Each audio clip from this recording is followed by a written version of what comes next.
इतिहास महज तारीखों और घटनाओं का लेखा जोखा नहीं है। ये इंसानी फितरत की, उसकी महत्वाकांक्षाओं की और उसके डर की कहानी है। आज हम इतिहास का एक ऐसा ही पन्ना पलटेंगे, एक ऐसा पन्ना जहां एक महान साम्राज्य के मलबे से 20वीं सदी का पहला तानाशाह पैदा हुआ। जब एक बहुत बड़ी ताकत खत्म होती है तो क्या होता है? एक खालीपन पैदा होता है, और उस खालीपन में डर, गुस्सा और बदले की भावना जैसे जहरीले पौधे उगने लगते हैं। ये वो जमीन थी जो किसी राक्षस के लिए तैयार की जा रही इस कहानी थी। को समझने के लिए हमें पहले विश्व युद्ध के बाद के इटली में चलना होगा। एक ऐसा देश जो कागज पर तो जंग जीत चुका था, लेकिन जिसकी रूह पूरी तरह से हार चुकी थी। रोम की हर गली, हर इमारत, हर टूटा हुआ खंभा इटली के लोगों को हर रोज ताना मारता था। उन्हें याद दिलाता था कि वो एक ऐसे महान साम्राज्य के वारिस हैं जिसने कभी आधी दुनिया पर राज किया था।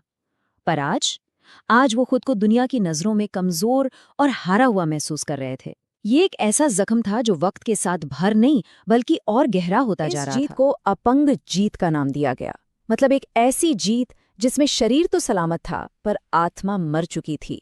इटली ने जंग में खून बहाया था, अपने जवान खोए थे, लेकिन जब जीत का इनाम बांटने की बारी आई तो उसे लगा कि उसके साथ धोखा हुआ है।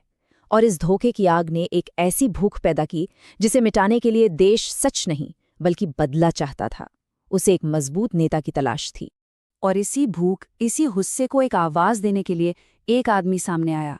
नाम था बेनिटो मुसोलिनी। वो सिर्फ एक इंसान नहीं था, वो उस टूटे हुए, अपमानित महसूस करे इटली की गरजती हुई आवाज था। मुसोलिनी की शख्सियत को समझने के लिए उसके बचपन को समझना जरूरी है। उसके पिता ने उसे सिखाया कि ये दुनिया दो ही तरह के लोगों में बटी है, शिकारी और शिकार। तुम्हें तय करना है कि तुम क्या बनना चाहते हो। स्कूल के मैदान में उसने सीखा कि जीतता वो नहीं जो सही होता है, जीतता वो है जो सबसे जोर से चिल्लाता है और सबसे जोर से मारता है। हिंसा उसके लिए बहस का अगला कदम थी। उम्र में ही मुसोलिनी ने सत्ता का एक सबसे बड़ा राज जान लिया था कि लोग आपसे प्यार करें या नफरत, फर्क नहीं पड़ता। फर्क इस बात से पड़ता है कि वो आपके बारे में बात करें। चर्चा में बने रहना, यही असली जीत है। उसके लिए सबसे बड़ा डर गुमनामी था, अनदेखा किया जाना था। जहां पूरी दुनिया पहले विश्व युद्ध को एक भयानक त्रासदी के रूप में देख रही थी, वहीं मुसोलिनी इसे एक मौके की तरह देख रहा था। उसके लिए ये युद्ध एक भट्टी थी जहां पुरानी विचारधाराएं पिघल रही थीं और सच्चे, मजबूत नेता गढ़े जा रहे थे। ये उसके लिए अपनी व्यक्तिगत महत्वाकांक्षा को पूरा करने का एक सुनहरा अवसर था। और यहीं से सत्ता का वो जहर धीरे धीरे इटली की रगों में फैलना शुरू हुआ। फांसीवाद नाम के इस जहर ने सिर्फ सरकार पर नहीं बल्कि लोगों के सोचने समझने की शक्ति पर भी कब्जा कर लिया। फांसीवाद का ताल्लुक दिमाग से नहीं, दिल से था। ये कोई जटिल राजनीतिक सिद्धांत नहीं था, ये एक बहुत ही सरल और शक्तिशाली वादा था। इसका संदेश साफ था, तुम परेशान हो, तुम्हारी परेशानी की वजह एक दुश्मन है और मैं तुम्हें उस दुश्मन से बचाऊंगा। मैं तुम्हारा रक्षक हूं। इसने लोगों की हर मुश्किल का एक आसान जवाब दे दिया। ये कोई अचानक हुआ तख्ता पलट नहीं था, ये लोकतंत्र की एक सोची समझी धीमी हत्या थी, कदम दर कदम। देखिए कैसे 1922 में रोम पर मार्च करके सत्ता पर दबाव बनाया गया। 1923 में एक ऐसा कानून लाया गया जिससे चुनाव सिर्फ एक औपचारिकता बनकर रह गए। 1925 तक हर विपक्षी दल को राष्ट्र विरोधी बताकर खत्म कर दिया गया और आखिरकार 1926 में आजाद आवाज यानी प्रेस को राज्य का दुश्मन घोषित करके उसका भी गला घोंट दिया गया। मुसोलिनी सिर्फ एक प्रधानमंत्री नहीं था, वो इल डूचे बन चुका था, यानी द लीडर, एक प्रतीक, एक रक्षक, एक मसीहा। उसकी तस्वीरें हर दफ्तर, हर स्कूल में थीं, उसकी आवाज रेडियो पर गूंजती थी। धीरे धीरे मुसोलिनी और इटली एक दूसरे का पर्याय बन गए। अब उस पर सवाल उठाना मतलब इटली से गद्दारी करना था। अब कहानी उस दौर में पहुंचती है जहां मुसोलिनी की नीतियां देश की जरूरत के हिसाब से नहीं बल्कि उसके अपने अहंकार को संतुष्ट करने के लिए बन रही थीं। ये वो युद्ध थे जो जमीन पर नहीं बल्कि मुसोलिनी के दिमाग में लड़े जा रहे थे। उसके दिमाग में रोमन साम्राज्य का गौरव वापस लाने का जुनून सवार था। इसके लिए एक नए साम्राज्य की जरूरत थी। पहला कदम इथियोपिया पर हमला। ये हमला बेहद क्रूर था। पूरी दुनिया ने इसकी निंदा की, लेकिन किया कुछ नहीं। और यही मुसोलिनी ने एक बहुत खतरनाक सबक सीखा कि अगर दुनिया सिर्फ बातें करती है और एक्शन नहीं लेती, तो इसका मतलब है कि आप कुछ भी करने के लिए आज़ाद हैं। शुरुआत में मुसोलिनी हिटलर को ज्यादा गंभीरता से नहीं लेता था। उसे लगता था कि जर्मनी का ये चीखने चिल्लाने वाला आदमी उसके जैसा परिष्कृत नहीं है। लेकिन जैसे जैसे हिटलर की ताकत बढ़ी, मुसोलिनी के मन में ईर्ष्या की आग जलने लगी।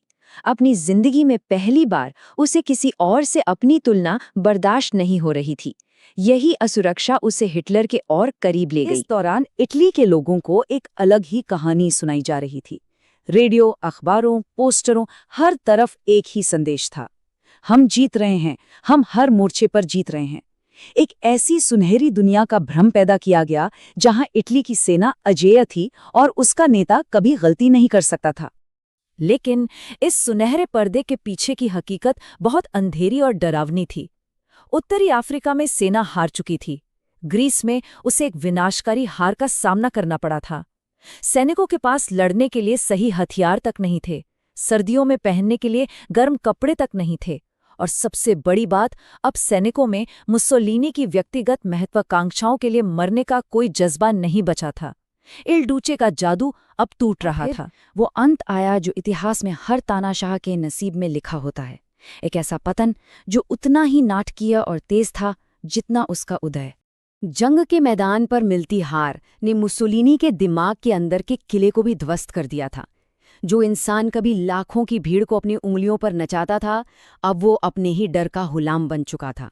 वो हर किसी पर शक करने लगा था, अकेला पड़ गया था और कोई भी फैसला नहीं ले पा रहा था। अंत बहुत तेजी से हुआ।